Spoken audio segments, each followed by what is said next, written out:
Good morning student. आज हम biology का पहला चैप्टर पढ़ेंगे, 12th क्लास का, जो प्रथम इकाई का पहला चैप्टर है, जीवों में जनन। जीवों में जनन, सबसे पहले इस चैप्टर का टॉपिक है आपका जीवन अवधि। जीवन अवधि मतलब क्या होता है? किसी भी जीव की जीवन अवधि उसके जन्म से लेकर प्राकृतिक मृत्यु तक के समय को क्या बोलते हैं? उसकी जीवन अवधि कहते हैं। यानी किसी भी जीव की जो जीवन अवधि होती है, उसका जन्म और उसके मृत्यु के बीच का जो समय होता है, वही उसकी क्या होती है? जीवन अवधि। नेक्स्ट टॉपिक है आपका जीवों में जनन। आपको पता है कि बिना जनन के हम वंशागति को आगे बढ़ा सकते नहीं हैं। यानी जनन की परिभाषा क्या होगी कि अपने समान संतान उत्पन्न करने की क्षमता ही क्या कहलाती है? जनन कहलाती है। और जनन के द्वारा ही जीवों का वंश निरंतर चलता रहता है। यानी जीवों का एक मुख्य लक्षण जनन है। अगर जनन नहीं होगा तो जीवों का वंश निरंतर चलेगा नहीं। अब आप जनन दो प्रकार के होते हैं। एक होता है अलैंगिक जनन, दूसरा होता है लैंगिक जनन। अलैंगिक जनन यानी असेक्सुअल रिप्रोडक्शन, लैंगिक जनन यानी सेक्सुअल रिप्रोडक्शन।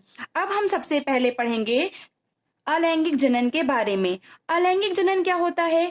अलैंगिक जनन ये होता है कि जिसमें नर या फिर मादा किसी एक प्रकार के ही क्या हो, एक प्रकार के ही पैत्र की पितृ की क्या हो, आवश्यकता हो। यानी इसमें दोनों प्रकार के युग्मक की आवश्यकता नहीं होती है। चलिए इसकी परिभाषा देखते हैं। इस प्रकार के जनन में केवल एक ही जीव संतति उत्पन्न करने की क्षमता रखता है। यानी इसमें नर युग्मक और मादा युग्मक दोनों की आवश्यकता नहीं होगी। सिर्फ एक ही युग्मक से, एक ही जीव से संतान उत्पन्न हो सकता है। और अलैंगिक जनन में जो संतान उत्पन्न होते हैं वो अपने जनक के एकदम समान होते हैं। क्यों समान होते हैं? क्योंकि एक ही युग्मक होगा तो उसका जो डीएनए होगा वही डीएनए क्या होगा?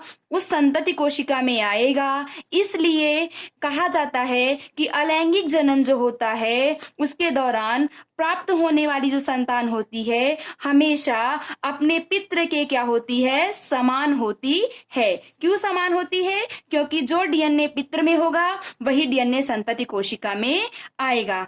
और अलैंगिक जनन से जो संतान उत्पन्न होती है उन्हें क्लोन बोलते हैं। क्या बोलते हैं उन्हें? क्लोन। अलैंगिक जनन से जो संतान उत्पन्न होती है उन्हें क्लोन बोलते हैं। और क्लोन हमेशा अपने पितृ कोशिका के समान होते हैं। यहाँ पे आपने फिगर देखा है कि एक जनक कोशिका से दो संतति कोशिका प्राप्त हुई हैं। यानी यहाँ पर नर युग्मक और मादा युग्मक की आवश्यकता नहीं है। यानी इस प्रकार का जनन जिसमें सिर्फ एक प्रकार के युग्मक की आवश्यकता होती है उसे अलैंगिक जनन कहते हैं। अब हम नेक्स्ट देखते हैं अलैंगिक जनन के प्रकार, टाइप्स ऑफ असेक्सुअल रिप्रोडक्शन। सबसे पहले आपका है द्विविभाजन, बाइनरी फिजन। बाइनरी फिजन में क्या होता है? ये भी अलैंगिक जनन का ही एक प्रकार है। चूंकि इसमें क्या होता है कि आपको पता है कि अलैंगिक जनन के लिए केवल एक ही जनक की आवश्यकता होती है। तो आपका अलैंगिक जनन में क्या होता है कि जो आपकी एक कोशिका है, यानी जो आपका एक जीव है, पहले क्या होता है? उसकी कोशिका भित्ति में क्या होता है? थोड़ा सा दबाव होता है, जिसके कारण क्या होता है? वो कोशिका थोड़ी थोड़ी क्या होती है? और सिकुड़ जाती हैं और बाद में दो संतति कोशिका का निर्माण करती हैं। अब आप देखिए, सबसे पहले यहाँ पर आपने क्या देखा कि एक ही युग्मक है और उसके बाद यहाँ पर आपको दो संतति कोशिकाएं प्राप्त हुई। चूंकि मैंने बताया है कि अलैंगिक जनन में दो युग्मक की आवश्यकता नहीं होती है, तो बाइनरी फिजन में क्या हुआ कि ये मान लीजिए अमीबा का चित्र है, ये उसकी कोशिका भित्ति है।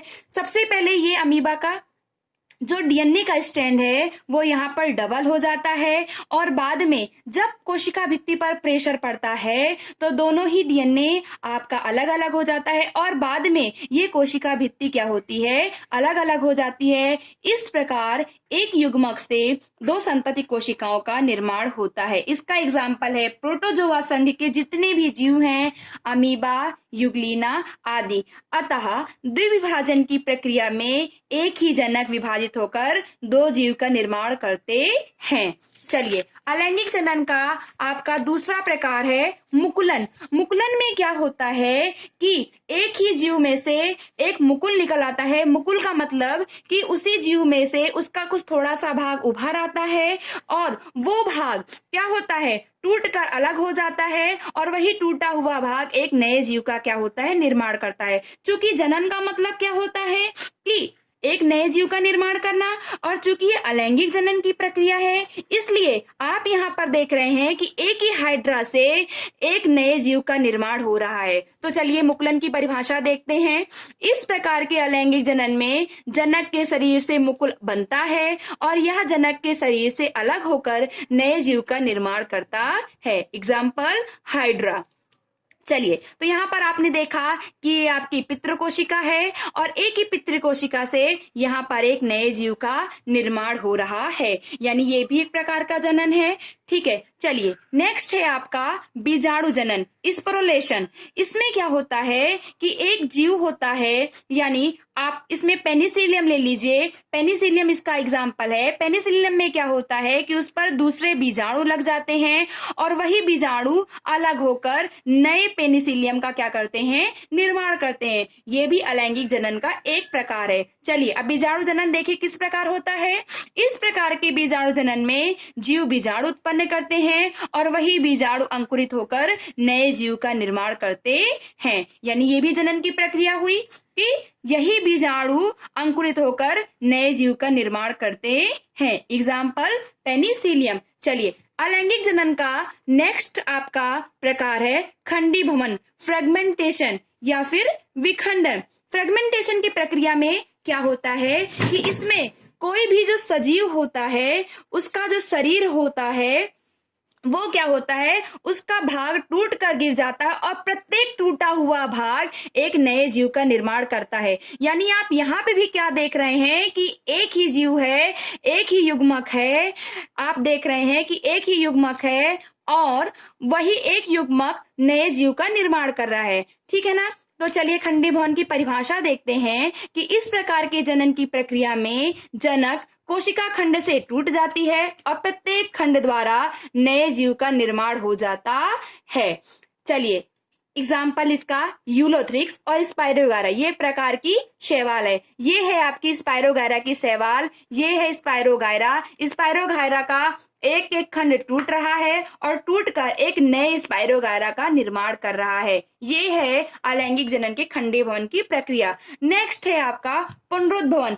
पुनरुद्भवन मतलब होता है दोबारा उत्पन्न करने की क्षमता। यदि किसी जीव का कोई खंड अलग हो जाए और वो खंड उसी प्रकार के एक नए जीव को उत्पन्न कर ले, वो टुकड़ा जो अलग हुआ हो और वही टुकड़ा एक नया जीव बना ले, तो इसको क्या बोलते हैं, पुनरुद्भवन की क्षमता। जैसे आप लोगों ने देखा होगा छिपकली की पूंछ कट जाने पर वापस वो अपने पूंछ का निर्माण कर लेती है, लेकिन वो दूसरी बात है। हाइड्रा में क्या होता है या पेलेनिया में होता है कि ये सबसे ज्यादा इसमें पुनरुद्भवन की क्षमता होती है। अगर पेलेनिया का खंड टूट कर अलग हो जाता है तो एक खंड नए जीव का निर्माण कर लेता है। ये भी एक प्रकार का जनन हुआ। चलिए पुनरुद्भवन की परिभाषा देखते हैं। इस प्रकार की विधि में जीव में यदि शरीर अनेक टुकड़े में विभक्त हो जाए और प्रत्येक टुकड़ा वृद्धि करके नए जीव में विकसित हो जाता है, अर्थात ये संतति उत्पन्न करने में सक्षम होते हैं, इसे ही पुनरुद्भवन कहते हैं या फिर रीजनरेशन कहते हैं। अर्थात जीवों के कटे हुए भाग से नए जीवों को उत्पन्न करने की क्षमता ही पुनरुद्भवन कहलाती है। पुनरुद्भवन मतलब दोबारा उत्पन्न करना। नेक्स्ट है आपका जेम्यूल द्वारा। जेम्यूल क्या होता है कि ये स्पंज के अंदर आपका एक स्पंज होता है। स्पंज के अंदर एक गांठ जैसी संरचना होती है और यही गांठ आसानी से बाहर निकल जाता है और एक नए जीव का निर्माण करता है। तो इस प्रकार से एक ही स्पंज से एक दूसरे नए जीव का निर्माण होता है। ये भी अलैंगिक जनन का एक प्रकार है। चलिए।